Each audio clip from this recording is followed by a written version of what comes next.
Good evening, everyone. I am Sushi-X. I am the owner and founder of the CAW Champions League, and this is the first of what I hope to become a regular thing here, which is, I guess, a state of the CAW Champions League addresses. I will try to post one of these every Friday at around this time, which should be around 7:30 in the East. Basically what I do here is I speak on a variety of subjects on the things that are going on in the CAW Champions League, because as a fan, we feel that you deserve to know what is going on. And by this, we hope, maybe we get some new fans, generate some new interest in our league. Whatever it takes, I suppose. I'm going to cover 4 subjects this week. Black Friday, conspiracy, the length of CCL events, but I'm going to begin the state of the CCL address. By the way, before I begin it, I sort of got this idea from watching a URWL show. Goldash, the CEO there, does a little CEO's corner right before the main event of every show, and I thought that was pretty cool. Let the fans know what's going on in URWL. Behind the scenes where the camera is rolling and everything like that. So I thought that was a pretty cool idea, and I thought, you know what, I might as well try it. But tonight, I'm going to begin with I guess, a rumor that has been running somewhat rampant in the locker rooms in the last few weeks. I'm going to go ahead and address that rumor right now. There is some speculation that the former CAW Champions League Women's Champion, albeit briefly, but she was a champion, Miss Penny Dreadful, is on the way out. I'm going to go ahead and address that one now. Yes, it is absolutely true that Miss Penny Dreadful's contract runs out at the end of this month. And if I remember correctly, she was the very first person, she was the very first announced signee of the CAW Champions League. Ironically, the league turns 2 years old next week. I mean, go ahead and check the date on the CAW Champions League YouTube page. I believe it's around December 6th or something like that. But I know it turns 2 years old this month. And by the way, I want to thank you all for supporting the league for the past 2 years. Through thick and thin, you stuck it out. And if you stuck it out from the beginning, from the bottom of my heart, thank you. And if you haven't, been around the whole 2 years, what you like, what you see, so if you've seen in recent days or recent weeks or recent months, thank you as well. But back to the issue at hand. Miss Penny Dreadful was, I think, my first signee when I started this league about 2 years ago. So she is very special to us, obviously. In recent weeks, she has been talking about scaling back her travel schedule in 2012. That is understandable. She is in a few other leagues as well, and she's been in those leagues for a longer period of time than mine, including ACW, Aggression Championship Wrestling, XGWL, and NYCW. She's only 23, but she has experience well beyond her age. She has been on the road for most of her adult life, and in fact, going back to her teenage years. where she traveled the world training, studying various martial arts, taking up gymnastics for a period of time. I understand her need to pull back some for the coming year because I'm sure she doesn't want to get to the point where she is burned out. She busts her ass every time in that ring, every time she goes out there, and anyone who doesn't see that, quite honestly, is not paying attention. We've had a long-standing policy since day one that no one will be forced to choose between working in one league and another. Basically meaning we allow our stars to participate in other leagues and honor those commitments to the greatest extent possible. We're not going to go up, we're not going to say, oh, since you're in such and such league, you can't sign here. No, we don't do that. If someone feels they can work multiple leagues, then by God, we encourage them to do it. We also feel that if someone needs to step away from the CAW Champions League to pursue other opportunities, that's fine too. And when they're ready to come back, they're more than welcome to come back. As for Ms. Penny's Rebel, we certainly would love to have her back in the new year. She is going to be part of the Holiday Havoc event coming up on December 17th. That's just over 2 weeks from now. In a return match for Black Friday against Juliana Fontana.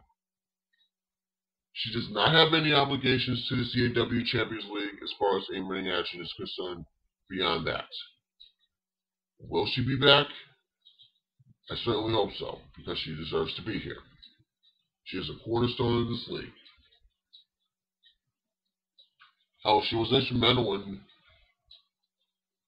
training and helping out in at least some form or fashion just about every member that has come in the roster in about the last year or so. If she returns, that is awesome. And if not, we will move on, and we certainly wish her the best. And I'm being 100% sincere when I say that. Whatever her decision is, I will support it, and our superstars will support it. Second issue, and this is a question that I guess I get quite a bit. Why are the CCL events so long? I get that. I mean, a typical episode of Adrenaline these days runs over 2 hours, sometimes 2.5 hours. I believe the most recent one, if you watch the Uncut edition, which will be on Blip TV before the weekend is out, the Uncut edition is 3 hours. Why so long? I believe my play-by-play guy, Eddie Mack, addressed this a few months back in his blog. Whatever happened to that blog anyway? But the easy answer is this. We don't do a show every week. So we basically have to make it an event, if you will. We want to put as many matches on as possible. Get as many people involved, get on the show as possible. But at the same time, we just don't want to throw them on the show. We want, each part of the show to have a purpose. We want to make every show compelling. And because, we don't do a show every week, we can't afford to mail it in. Ever. I'm looking at you, WWE and TNA. In the end, we want to leave the viewers satisfied and wanting more. I mean, by the way, nothing against CAW shows that do it on a weekly basis. I mean, if a CAW show can put out a quality show every single week, And I know a couple off the top of my head that do. So God bless them. Our show can't. We can't put a show on at this time. We cannot put one on every single week, which is why we sort of do one every other week. I mean, if we did one every week, we possibly might have 1 in 4, 1 in 5, 1 in 6 that are, quite frankly, less than good and just thrown together. But we don't do that.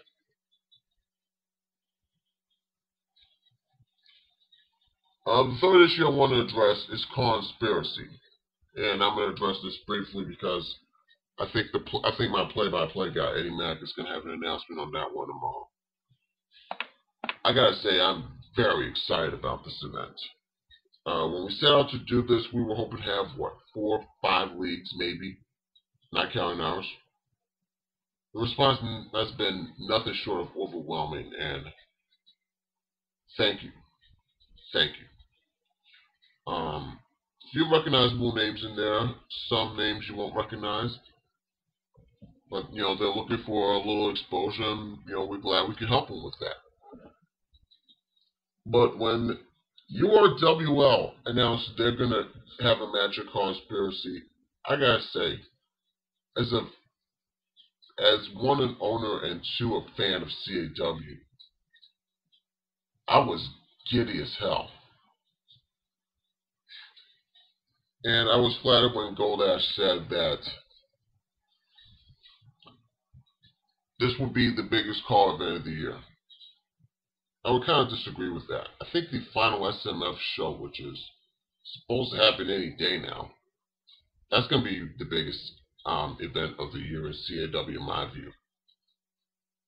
I'm glad it'll take second place, though. And it is true this probably is going to be the biggest gathering of CAW talent ever assembled. And Extreme Dan, good news. I know I might point this out, but I'm going to say it again anyways. Extreme Dan, good news. This is not a 24-hour thing. This is going to be a week. Probably longer. Stay tuned. Lastly, I want to address Black Friday. I think it's, honest to goodness, probably the best mega event that we've put on. The interpromotional tag team match was very competitive. 2 out of 3 falls match. Could be a match of the year, Ken, in season 2, but season 2 ended before Black Friday. It ended on the last adrenaline. Well, it definitely will be a candidate for match of the year in season 3. As probably will be the Elimination Chamber match. Quite a few surprises with that, with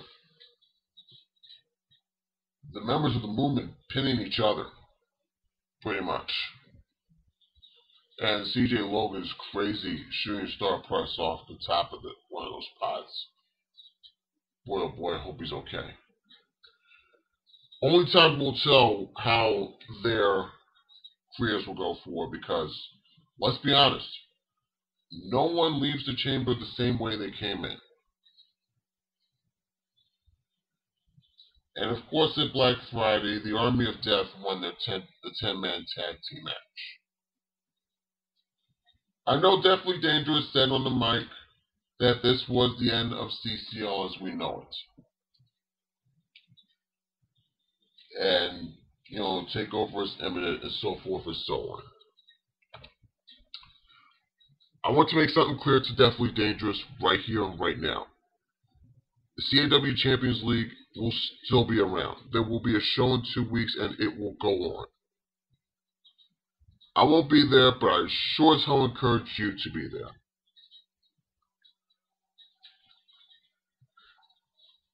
And although legally I can't do a damn thing about the attack on myself by Kunzite about 3 weeks ago, even though legally I cannot do a damn thing about it, if it happens again, I promise you, there will be repercussions for your actions. And I promise you, you will not like them. That's it. That's the Sushi-X State of the CCL address. I will be back with a new address 1 week from tonight. Enjoy your weekend, everybody.